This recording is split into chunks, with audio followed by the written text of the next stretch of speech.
Nous sommes de retour en direct sur le plateau TV Finance pour cette édition du 4 juillet 2025 et vous le savez, désormais il est l'heure de retrouver Éric Galliègue pour son point stratégique. Bonjour Éric. Bonjour Louis-Antoine. Merci Éric d'être avec nous.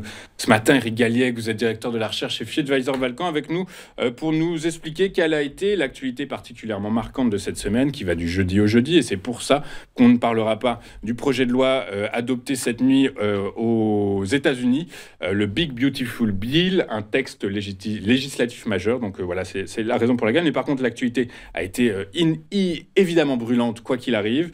Mais avant de la passer en revue, est-ce que vous pouvez nous rappeler la performance hebdomadaire des principaux actifs que vous suivez chaque semaine?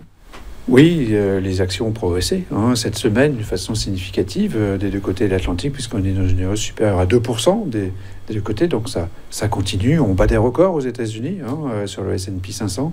Et donc l'euro a progressé lui aussi de plus de 1%. Il continue.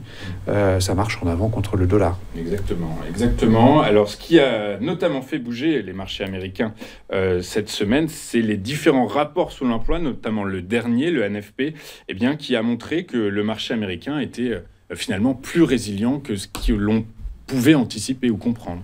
Oui, c'est vrai qu'entre le NFP, le rapport ADP de la veille, c'est un peu compliqué finalement d'avoir une bonne vision, une bonne interprétation. Ce qui est certain, et c'est plutôt positif, c'est qu'effectivement, globalement, l'économie américaine demeure résiliente. Et donc ça, c'est un élément important. Le marché de l'emploi, c'est un bon indicateur concomitant. Ça réagit très très vite et reflète très très bien le momentum économique d'une façon générale. Et donc, effectivement, c'est un rapport sur l'emploi qu'on peut qualifier de parfait. Peut-être d'une façon un peu excessive, mais quand même créer 147 000 emplois en un mois, c'est quand même quelque chose de favorable, même si on peut effectivement, en rentrant dans le détail, trouver des éléments négatifs, comme dans toute analyse détaillée. Mais bon, le taux de chômage a baissé, ce qui était aussi relativement inattendu. Et donc, globalement, ça démontre la résilience ou le ralentissement de l'économie américaine sans récession et surtout aussi d'ailleurs l'assagissement des salaires. C'est un élément important par rapport à ce rapport mensuel.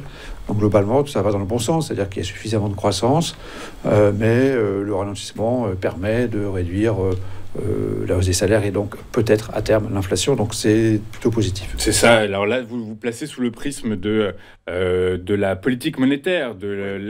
Alors c'est une nouvelle qu'on a qualifiée de monétaire, alors qu'on peut la qualifier d'économique. D'économique, parce que comme vous le dites, Éric, à juste titre, tout rapport doit être analysé peut-être analysé en profondeur et finalement on lui fait dire un peu ce qu'on veut. Ce que l'on a noté, ce qui se dit également, c'est que malgré ces signes plutôt positifs, il y a des signes quand même assez inquiétant. Vous parlez de la hausse des salaires qui ralentit, donc c'est bien pour l'inflation.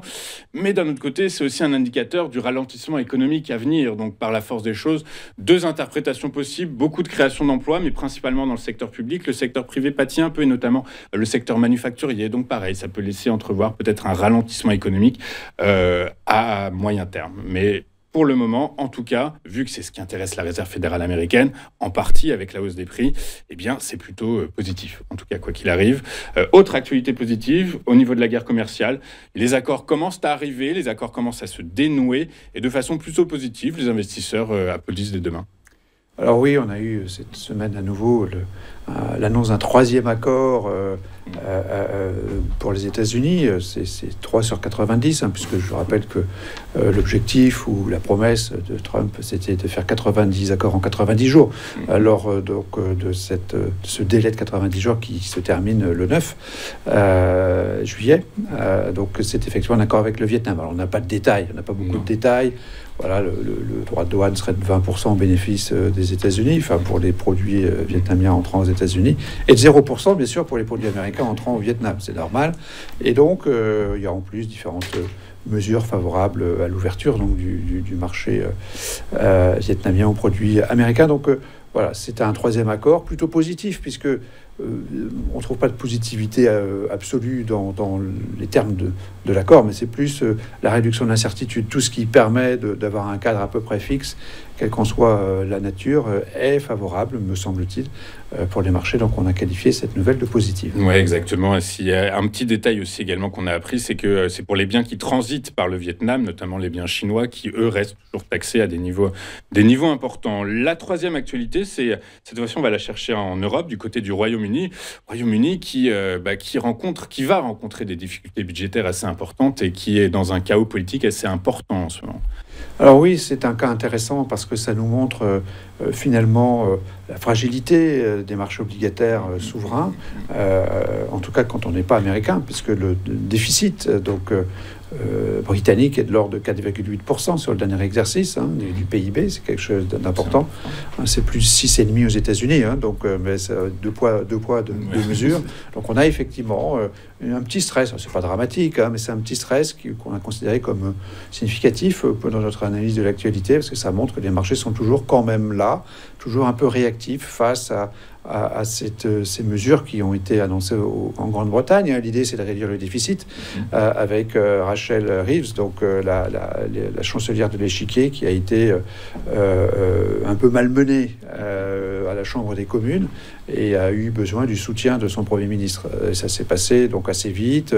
On a eu quelques soucis, quelques mesures qui ont amené le Premier ministre à rétropédaler, c'est-à-dire des mesures qui ont pour but de réduire le déficit, qui ont été retoquées par les parlementaires travaillistes. Le Premier ministre est travailliste, et donc en termes électoraux, c'est très compliqué.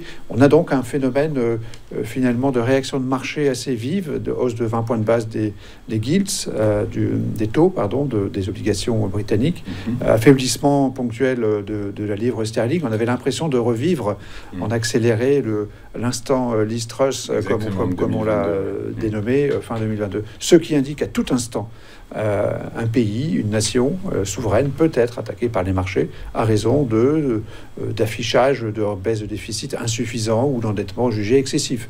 Alors ça touche les petits pays, je mets ça entre guillemets, ça touche pas le leader, donc les États-Unis qui eux montrent un déficit beaucoup plus important et viennent d'annoncer une loi qui va augmenter la dette de 3 400 milliards dans les 10 prochaines années, ce qui est quand même pas une bonne nouvelle, mais le marché manifestement ne traite pas de la même façon les Britanniques ou les Américains. On va revenir sur le marché américain où le taux d'impôt minimum ne touchera pas les entreprises américaines. Ah oui, c'est la quatrième actualité qui nous semblait intéressante et significative de cette semaine.